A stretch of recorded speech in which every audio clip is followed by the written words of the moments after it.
Welcome back. Title 42 has officially ended, but how does it impact our local community? TIRRC Campaigns and Advocacy Director Judith Clare June joining me now. Judith, good morning, and thank you for being here on a holiday. I appreciate it.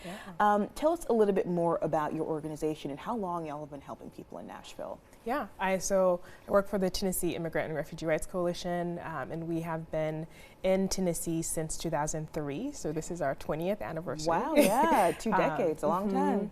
And so we primarily work to build power and ensure that immigrant and refugee voices are really considered in that we are fully integrated in the fabric of Tennessee. Okay.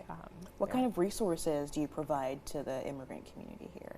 Yeah, and so we have an assistance line that immigrants and refugees, if people have questions about their legal status, need to be partnered with an attorney, or if they have different questions about need like food and shelter and other resources like that, they can call our assistance line to be paired or referred to another organization that provides those resources directly. Okay.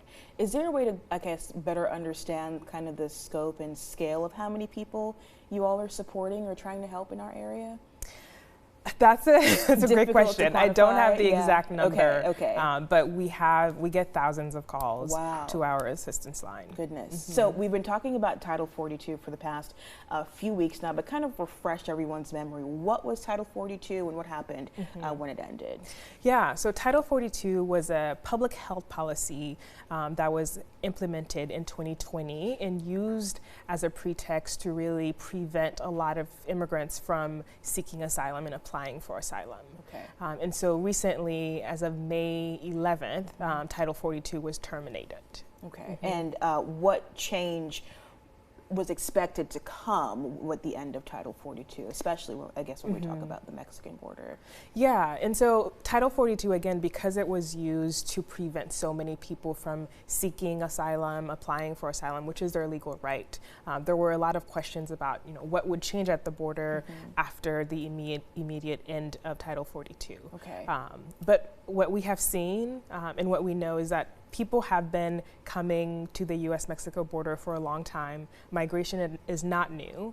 And we also know that there are organizations on both sides of the border who have been working to welcome people with dignity and are still doing that work, right? Okay. So regardless of, Title 42 in place or a new policy, that work that folks have been doing at the border to welcome migrants, that continues and remains the same. Okay. Now, what kind of changes have we seen here in Middle Tennessee?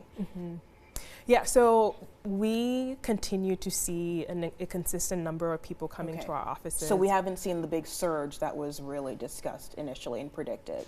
No. Okay. And, there's increased need, definitely.